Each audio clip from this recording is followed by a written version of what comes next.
तो दोस्तों इस वीडियो में हम लोग 5 स्मार्ट बीटा ETFs की एनालिसिस करेंगे और ये पांचों ETFs जो हैं काफ़ी पॉपुलर ETF हैं स्मार्ट बीटा कैटेगरी में एंड इनको हम लोग एनालिसिस करने वाले वन बाय वन करके, यानी कि टेक्निकल एनालिसिस होगी जहां पे हम लेवल्स और बाइंग अपॉर्चुनिटीज देखेंगे। तो इससे पहले अगर आपने चैनल को सब्सक्राइब नहीं किया तो आप चैनल को सब्सक्राइब कर सकते हो। चैनल का नाम है ETF पल्स। यहाँ पे वीडियो जो है आपको ETF रिलेटेड मिलेंगे और रेगुलर कंटेंट जो है यहाँ पे पोस्ट होना शुरू हो चुका है। अगर आप ग्रो विद निफ्टी चैनल के व्यूअर्स हैं तो आप प्लीज़ मेक श्योर करना यहाँ पे आप सब्सक्राइब करके इस चैनल को भी रखो, क्योंकि इस चैनल पे भी ऑलरेडी हमने रेगुलर कंटेंट पोस्ट करना शुरू कर चुके हैं जो कि आपको काफ़ी हेल्पफुल होगा ETF ट्रेडिंग और इन्वेस्टिंग में। शुरू करते हैं ETFs की एनालिसिस। और सबसे पहले मोमेंटम 30I ETF, यानी कि ICICI की तरफ से आता है मोमेंटम 30 ETF है।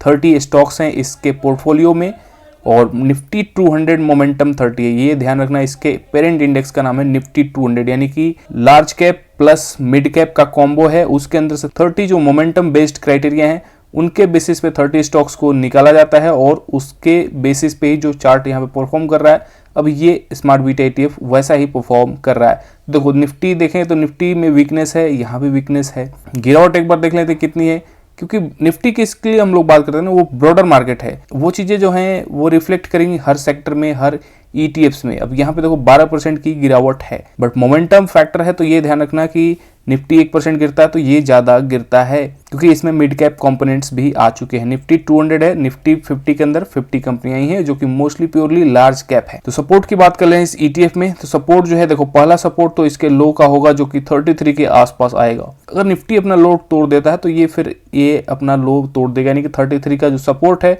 ये टूट सकता है। और नेक्स्ट सपोर्ट की अगर हम देखें तो नेक्स्ट सपोर्ट जो है हमारा इंपॉर्टेंट सपोर्ट ये 32 पे आएगा, 1 रुपये कम। अब ये 1 रुपये जो है ना, ये इतना कम नहीं है। यहाँ से देखें तो प्रेजेंट लेवल से 5-6% नीचे है, तो इस चीज़ को आप ध्यान रखना। कम प्राइस है तो परसेंटेज वाइज वैसे ज़्यादा हो जाएगा, इसलिए यहाँ पे 1 रुपीज़ कम लग रहा होगा। तो सपोर्ट यहाँ पे देखना जरूरी है। नेक्स्ट सपोर्ट देखें तो 29.5 के आसपास अभी हमें देखने को मिलेगा। तो ये 3 सपोर्ट है, आपको इस लेवल पे मार्क करके चलने हैं और एवरेजिंग के लिए देखना है। स्मार्ट बीटा ETF में पर्टिकुलरली आप अगर इन्वेस्टिंग या ट्रेडिंग कर रहे हो तो खास करके इन सपोर्ट्स पे आप ध्यान रखना और यहाँ पे आप एवरेजिंग डाउन करने की सोच सकते हो। और आपको SIP करना है। SIP यानी कि लॉट वाइज भी कर सकते हो या छोटी छोटी क्वांटिटी फ्रीक्वेंटली बाई कर सकते हो। SIP जब मैं बोलता हूँ तो एक होता है कि छोटी क्वांटिटी से फ्रीक्वेंटली, यानी कि सप्ताह में 2-3 बार बाई कर लिया अगर गिरावट मिली, या लॉट वाइज चलते हैं, यानी कि एक चंक यहाँ पे बड़ा सा लगाया और दूसरा सपोर्ट पे बड़ा सा दूसरा चंक लगाया, थर्ड सपोर्ट पे तीसरा ऐसे ही बड़ा सा चंक लगाया। 3 से 4 बार में आप टोटली अपने कैपिटल को खत्म कर देते हो, तो इस तरह से लॉट ट्रेडिंग बोलते हैं। तो ये काम भी आप कर सकते हो। ETF अच्छा है, काफ़ी शानदार रिटर्न दिए। अगर मैं आपको जस्ट एक नमूना यहाँ पे दिखा दूँ उसका एग्जाम्पल्स की कितना रिटर्न दिया, देखो दिसंबर 23 ऑलमोस्ट साल का आप, या 1 जनवरी से चलो चेक करते हैं, कोई इसमें कन्फ्यूजन नहीं रहेगी।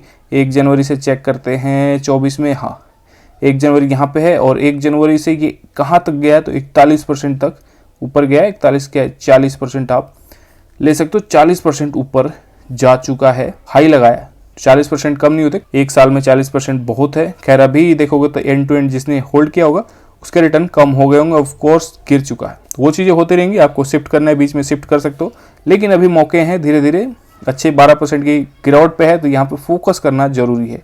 नेक्स्ट देखें मोमेंटम 50। तो बाइंग एंड सेलिंग जो रिकमेंडेशन ये किसी भी ETF में नहीं रहेगी, जस्ट हम स्मार्ट बीटा कैटेगरी की आज एनालिसिस कर रहे हैं, तो इस चीज़ को आप ध्यान रखना। मोमेंटम 50 अब ये ETF जो है ना नया लॉन्च हुआ है और जब से लॉन्च हुआ है तब से इसमें गिरावट है, क्योंकि इसके दिन खराब थे जब ये लॉन्च हुआ, तब से मार्केट जो है बेरिश है। अक्टूबर में आसपास देखोगे तो लॉन्च हुआ है और अक्टूबर से मार्केट जो है कंटिन्यूस नीचे फॉल में है। एक टाइम पे तो ये 13 से 14% नीचे आ चुका था, बट इसके रिटर्न जो है पास्ट रिटर्न यहाँ पे तो नहीं दिखेंगे, लेकिन NSE की साइट्स पे काफ़ी अच्छे रिटर्न हैं एंड बहुत सारे ETFs को ये बीट करता है जो नॉर्मल ETFs हैं स्मार्ट बीटा ETFs कैटेगरी में। तो रिटर्न जो है मैंने कई बार दिखाया, अगर आपको खुद से चेक करना तो NSE की साइट्स पे देख सकते हो खुद से भी, या फर्दर हम आने वाली वीडियोज़ में एक बार फिर से टॉप 5 स्मार्ट बीटा ETFs की कैटेगरीज की वीडियो करेंगे एंड वहाँ पे भी रिटर्न मैं आपको दिखा दूंगा। तो अभी देखें तो देखो continuous lower low and lower high बन रहा है। देखो लोअर हाई बना है और लोअर लो बनने के चांसेज लग रहे हैं, ठीक है। तो यहाँ पे भी आपको लॉट वाइज या SIP के माध्यम से इन्वेस्टिंग करनी है और ये सब ETF मोमेंटम क्राइटेरिया पे हैं तो बहुत ज़्यादा गिरते हैं और बहुत ज़्यादा ऊपर जाते हैं। सपोर्ट की बात कर लेते हैं। सपोर्ट इसमें बहुत ज़्यादा तो इसका चार्ट है नहीं, लेकिन एक सपोर्ट अभी आप मार्क करके चलो कि जो इसने लो लगाया है सपोर्ट का काम करेगा 55 के आसपास। और दूसरा देखें तो ये सपोर्ट पे ये इस पॉइंट पे जो कि है 58 के आसपास। तो जो मैंने पहले इलेबोरेट करके बताया पहले ETFs में, वैसा ही काम यहाँ पे भी किया जा सकता है, SIP plus lot wise trading. अब दो सारे ETFs जो हैं ये है अल्फा ETFs का चार्ट, अल्फा 50 में भी देखोगे तो लोअर हाई एंड लोअर लो बनने शुरू हो चुके हैं, यानी कि कोई भी बड़ा अप ट्रेंड हमें नहीं दिख रहा। यहाँ पे छोटा सा डाउन ट्रेंड अभी देखने को मिल रहा। अब ये नीचे इस तरह से आएगा क्या, ये तो टाइम ही बताएगा, लेकिन हमारी स्ट्रेटजी जो है वो परफेक्ट होनी चाहिए। स्ट्रेटजी के हिसाब से सपोर्ट मार्क कर लेते हैं और एक बार देखते हैं इनमें क्या लेवल हमें देखने को मिल रहे थे। देखो पहला सपोर्ट जो है इस पॉइंट का देखें तो ये है 53 के आसपास, 53.5। नेक्स्ट सपोर्ट देखें तो जो इसने लो लगाया है 50, ये है इसका दूसरा सपोर्ट। अगेन सेम स्ट्रेटजी आपको लगानी है एंड लॉट वाइज या SIP ट्रेडिंग कर सकते हो। देखो मैं दोनों प्रेफर करता हूँ। मैं पर्सनल बताऊं तो मैं कई बार किसी ETFs में जिस पे मुझे ज़्यादा भरोसा है उस पर मैं 50 से 60% लगा देता हूँ। दूसरे बार में जब यूँ नीचे आने लगता है तो फिर मैं छोटी छोटी क्वांटिटी कंटिन्यूअस बाई करता रहता हूँ जब तक वो पूरे रेंज बाउंड एक्शन रहे। अब इसमें ये थोड़ा ऊपर भी जाता है थोड़ा नीचे भी आता है, तो मैं उतना ऊपर नीचे नहीं देखता क्योंकि मुझे इस ETF में कन्विक्शन रहता है। और मेरी ट्रेडिंग स्टाइल आप लोगों को पता होगी, मैं मोस्टली पोजिशनल ट्रेडिंग प्रेफर करता हूँ, यानी कि जब ये पूरे फेज से निकलता है इस पूरे फेज को मैं राइड करने की कोशिश करता हूँ। बहुत ज़्यादा चेंज नहीं करता। एटलीस्ट मैंने आपको कई बार बताया डबल डिजिट में किसी ETF से निकलना भी होता है तो मैं डबल डिजिट का वेट कर लेता हूँ। अदरवाइज 3-4% वाला मैं ट्रेडिंग नहीं करता। अगर आप उस तरह से करते हो तो अभी मार्केट नहीं है वैसा। एंड जब एक बार ट्रेंड शुरू हो जाए, यानी कि जैसे इस तरह के फेज जो हैं हो जाए, तो फिर आप ऐसे स्विंग ट्रेडिंग जो है, छोटी स्विंग ट्रेडिंग, शॉर्ट स्विंग्स, ये कर सकते हो ऐसे पॉइंट्स पे। बट अभी मार्केट जो है SIP का है, क्लियरली डाउन ट्रेंड अभी बहुत सारे सेक्टर्स में हमें देखने को मिल रहे हैं। अब नेक्स्ट बात कर लेते हैं स्मॉल कैप ETF। ये जो स्मॉल कैप है HDFC वाले स्मॉल कैप से अलग हटके है और ये मिराई एसेट की तरफ से स्मार्ट बीटा ETF है। अब देखो इसकी सपोर्ट हमने बात की थी जब ये गिरावट फेज में आया था, एक बार जब निफ्टी गिर रहा था, फर्स्ट गिरावट, यानी सब में देखोगे तो एक गिरावट लो लग चुका है।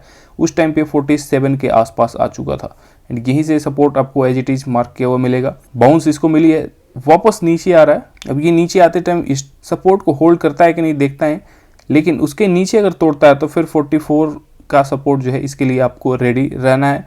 और थर्ड सपोर्ट अगर ये भी टूटता है, बहुत ज़्यादा मार्केट बेरिश हो जाता है, फिर 40 जो होगा ये सपोर्ट भी इंपॉर्टेंट हो जाएगा।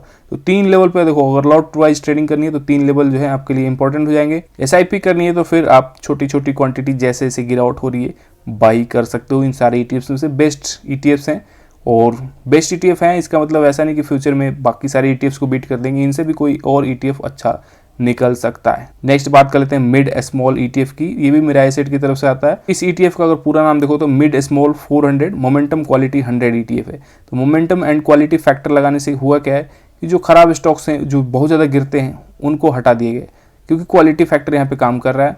अब क्वालिटी फैक्टर काम कर रहा है तो बुरे स्टॉक्स निकल गए, तो देखो गिरावट भी जो है ना यहाँ पे कम हो रही है।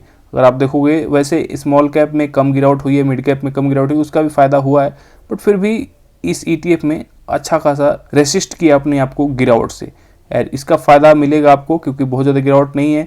तो रिसेंट सपोर्ट देख लें तो रिसेंट सपोर्ट जो इसने लो लगाया हुआ है 49 के आसपास ये होगा। और प्रेजेंट टर्म में देखें तो ये अभी सपोर्ट के आसपास ही है 51 के आसपास, जो कि प्राइस चल रही है 51.90। तो बहुत ज़्यादा अंतर नहीं है, थोड़ा सा 1% का यहाँ पे अभी प्राइस में डिफरेंस है, सपोर्ट के आसपास ही है। तो बाइंग करनी है तो आपको सेम स्ट्रेटजी आपको यूज करनी है, लॉट वाइज या SIP। तो ये थे कुछ 5 ETF जहाँ पे हमने momentum 30, momentum 50, alpha, small cap and mid small cap ETF की बात की। इस ETF की एनालिसिस वीडियो में मैंने स्मार्ट बीटा ETFs पे फोकस किया है। आई होप कि ये वीडियो आपको इन्फॉर्मेटिव लगा होगा। मिलते हैं नेक्स्ट वीडियो में।